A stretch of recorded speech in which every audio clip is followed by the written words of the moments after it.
தரிசனம் பெறுதல் வேண்டின் நம் கற்பக பெருமான் உச்சந்தலையில்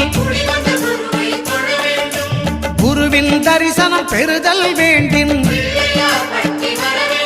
நம் கற்பக பெருமான் உச்சந்தலையில்